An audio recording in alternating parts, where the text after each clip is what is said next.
Hey, what's going on? I am back, and today I want to talk about my 2021 reading plan. So I have a list of books and an agenda that I wanted to get through in 2021. I don't have like an actual set goal. I'm about a 60 book a year reader, but I don't like to really set those hard goals because I like the agenda and the process better than an actual end goal because if you don't meet your goal, you might be disappointed. Or if you go through making all your decisions based on that goal, it might along the way the process, the journey might not be as good as what you think, or in the end. So, for example, if a couple months down the road there's a book that goes toward my goal, but um, I don't really feel like reading it, but there's another book that's not toward my goal, but I'm actually in the mood for, I'd rather make the decision of reading the book that I'm in the mood for and want to read versus something that's just going to make me stick to a goal. So even if I stick to an agenda and have I've broken this down into um, tiers, basically tiers of like priority, secondary, extra books, and then wild cards and things like that. As long as I stick to that format, by the end of the year, I think I'm going to be happy with what I'm at, and I know that mood reading happens, and this is just some of the bigger ones that have jumped out at me that either I own or I really want to get to. It's not even everything is even on the list. Example, there's a Mr. Mercedes I plan on picking up after I'm finished the current book that I'm reading. Not even on this list because mood reading happens, and sometimes for standalones and things like that, I just want to throw it in. And a little bit more about my how I go through my reading plan is I don't have monthly TBRs. I don't say I want to read all of these all at this point in time.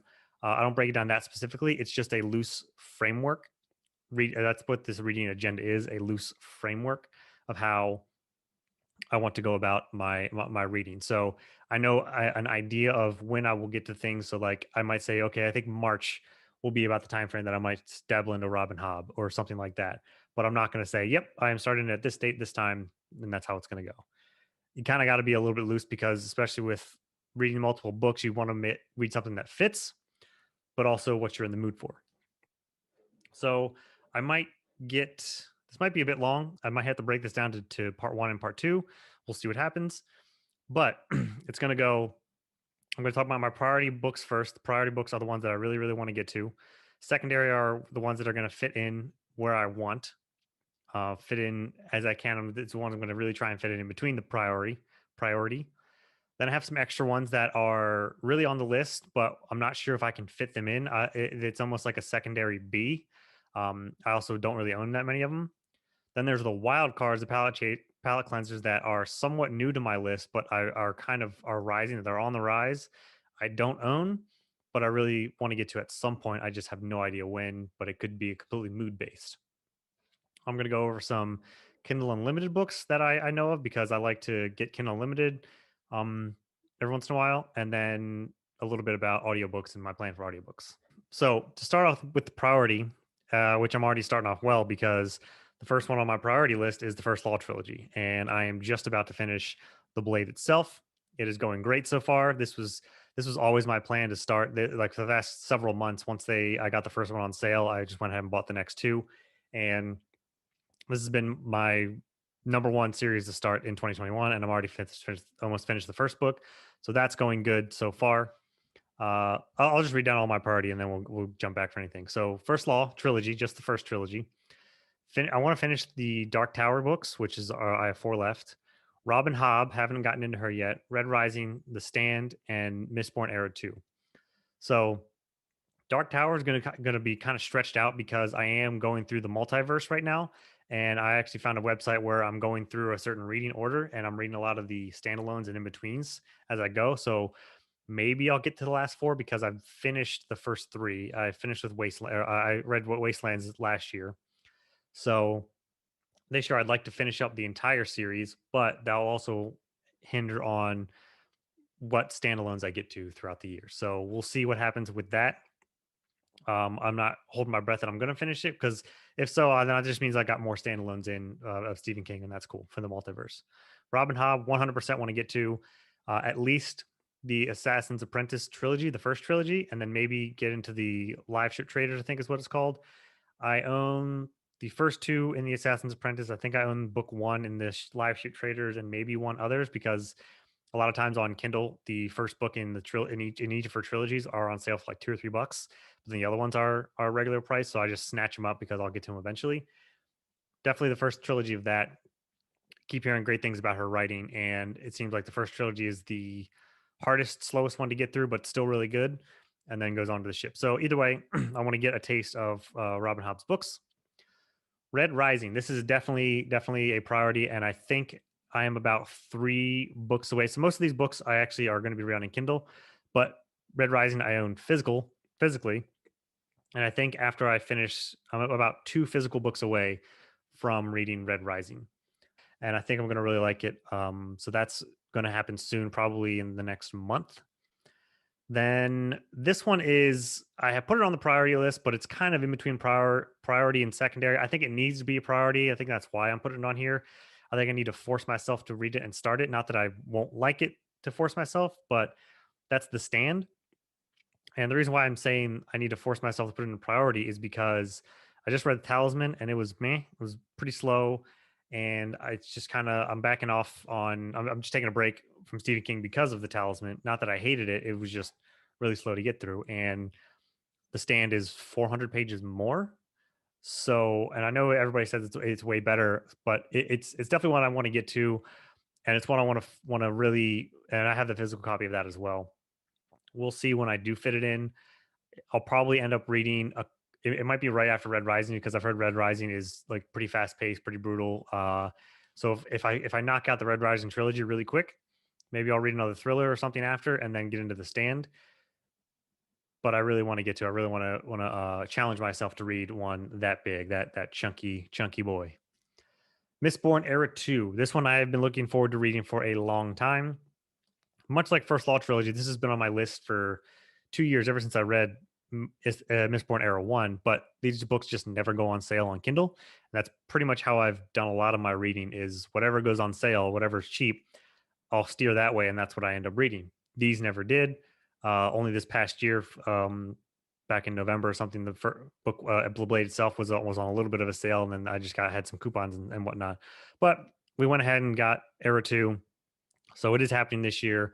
I didn't read Brandon Sanderson last year. Miss Warner, I really want to Era 2. I want to read, and I think I'm going to be one of those people that might like Era 2 more than Era 1. Everybody seems to crap on Era 2 compared to Era 1.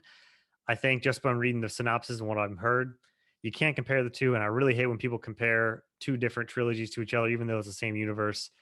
That's a tangent for another time. But I think because of the premise of what Era 2 is, I'm really going to like it. All right, moving on to secondary. Now, there's 3 trilogies, I think 3 trilogies in my secondary that I really want to get to, and they're kind of about the same um, priority to me, and that's why I put it down to secondary to see which one I read. And I almost slipped one of these into late last year, early this year. I don't know, but to read through secondary, I have Powder Mage, the First Law standalone. So after the First Law trilogy, we'll see when I fit those in. Insomnia, Poppy War trilogy, Senlin Ascends, uh, the Books of Babel. I think that's what it is. The Old Republic Legend, so Star Wars: The Old Republic, starting back from the beginning, and Sebastian St. Croix Murder Mysteries. So the 3 trilogies I was talking about was Powder Mage, Poppy War, and Senlin Ascends, or the Books of Babel. I probably should have put that on there, but oh well. Powder Mage just seems really awesome, really unique. I've heard nothing but good things. It sounds high paced, kind of brutal, and magic mixed with industrial war type things sounds really cool and unique. Poppy War obviously has been really hyped. It also sounds awesome and brutal, and I'm here for that action. It's really cool. And then the Books of Babel are kind of different, but I keep hearing good things, and that sort of different and maze runner type, not the book's maze runner, but like going through a maze, a quest, trying to find his way through a city building, whatever it is, sounds really unique to me, and that's why I might throw that in there because of how unique it is. So this is going to be based on mood in between the other priorities. So my main priorities are all adult fiction.